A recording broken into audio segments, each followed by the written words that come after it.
महाभारत की कहानियों के सागर में कई ऐसी कथाएं हैं जो सतह के नीचे छिपी हुई हैं। आज हम एक ऐसी कहानी में उतरेंगे। यह कहानी है कुरुक्षेत्र युद्ध से ठीक पहली रात की। एक ऐसी रात जब द्रौपदी और कर्ण के बीच एक गुप्त और दिल को दहला देने वाली मुलाकात हुई। तो चलिए इस कहानी के पन्नों को पलटते हैं। कुरुक्षेत्र की वो रात वो किसी आम रात जैसी शांत नहीं थी। उसके सन्नाटे में एक अजीब सा भारीपन था, एक ऐसी खामोशी जो किसी बड़े तूफान के आने से पहले होती है। बिल्कुल वैसी हवा जैसे थमसी गई थी और उस रुकी हुई हवा में मौत की गंध घुलने लगी थी। यह सिर्फ एक युद्ध की तैयारी नहीं थी, यह एक महाविनाश की शुरुआत थी। और इस रात की घटनाओं का पहिया घूमना शुरू होता है, एक भयानक चेतावनी से, एक ऐसी भविष्यवाणी जिसमें शायद नियति को बदलने की ताकत थी। अपने शिविर में द्रौपदी अकेली थी। पिछले कई सालों से जिस बदले की आग में वह जल रही थी, कल उस आग को भड़कने का मौका मिलने वाला था। पर अजीब बात थी, आज उसके मन में संतोष नहीं बल्कि एक अनजाना सा डर था। बार बार एक ही सवाल उठ रहा था कि क्या यह युद्ध सच में धर्म की स्थापना के लिए है या यह सिर्फ एक बहुत बड़ा शमशान बनाने की तैयारी है। तभी वासुदेव श्री कृष्ण अंदर आए।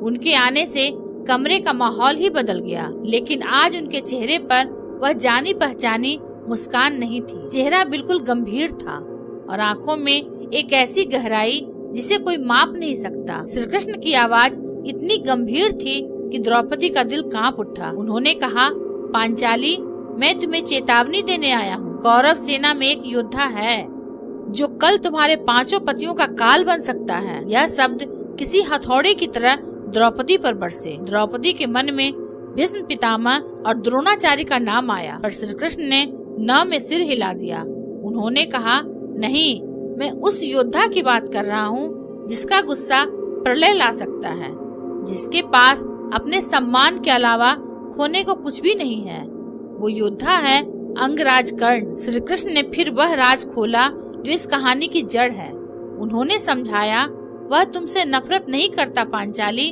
वह तुमसे एक ऐसे धागे से बंधा है जो दिखता नहीं।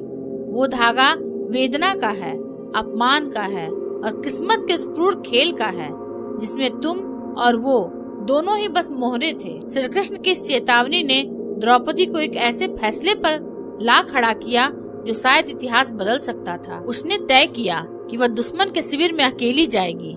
श्री कृष्ण के जाते ही द्रौपदी ने फैसला कर लिया और एक साधारण दासी के वेश में वह तैयार हो गई। आज एक पत्नी का धर्म एक रानी के अभिमान पर भारी पड़ गया था। अपने पतियों की रक्षा के लिए वह मौत के मुंह में जाने को तैयार थी। जैसे उसने पांडव शिविर की सरहद पार की, ऐसा लगा मानो वह जिंदगी के दायरे से निकलकर मौत के इलाके में आ गई हो। ठंडी हवा, कांटेदार झाड़ियाँ और दूर से आती सियारों की डरावनी आवाजें, हर कदम पर डर बढ़ रहा था। वह अकेली थी और यह लड़ाई उसे अकेले ही लड़नी थी। कौरव शिविर के पास पहुंचते ही उसे एक जानी पहचानी कर्कश हंसी सुनाई दी।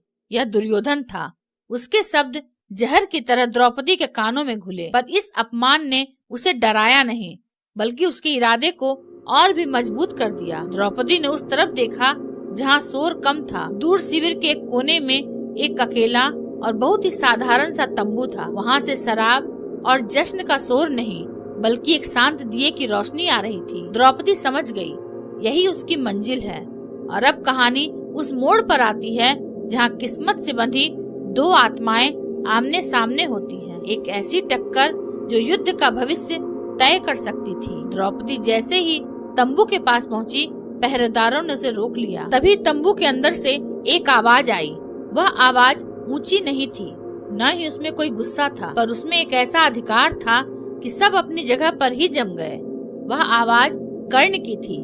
उसे आने दो। द्रौपदी ने कांपते हाथों से पर्दा हटाया और अंदर कदम रखा। कर्ण उसकी तरफ पीठ करके बैठे थे, पर द्रौपदी की सांसें तब अटक गई जब कर्ण ने बिना मुड़े अपनी उसी गहरी आवाज में कहा, इतने सालों बाद और इस वेश में पांचाल की राजकुमारी का स्वागत करूं या हस्तिनापुर की महारानी का। कर्ण के इन शब्दों ने द्रौपदी के सारे इरादे तोड़ दिए थे। उसने हिम्मत जुटाई और कहा, मैं यहाँ कुलवधू बनकर नहीं आई हूँ अंगराज, मैं एक पत्नी बनकर आई हूँ। मैं अपने पतियों के प्राणों की भिक्षा मांगने आई हूँ। यहाँ कर्ण ने अपनी दुविधा बताई।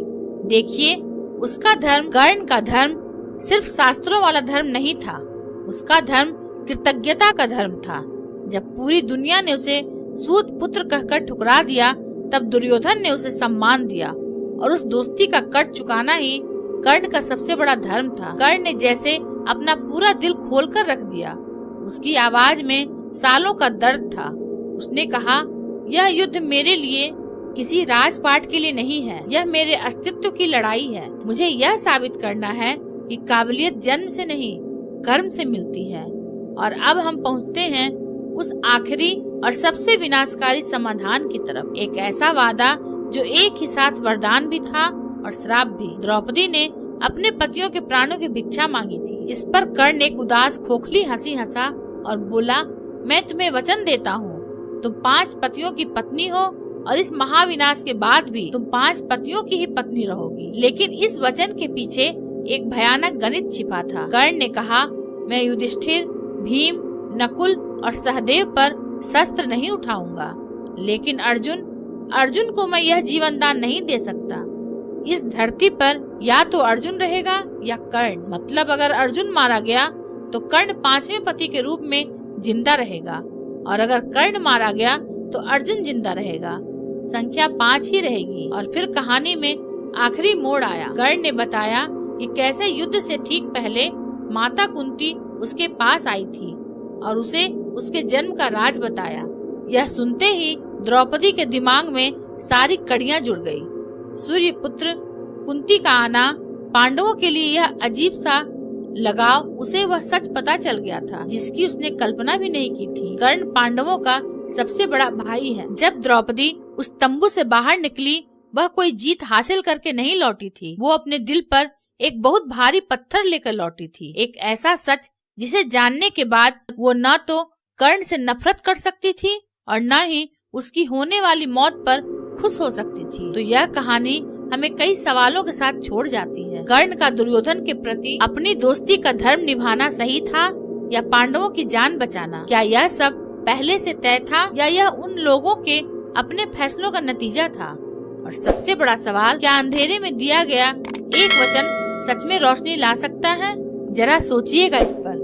अगर आपको यह वीडियो अच्छा लगा हो तो इसे लाइक, शेयर और सब्सक्राइब अवश्य करेंगे। धन्यवाद।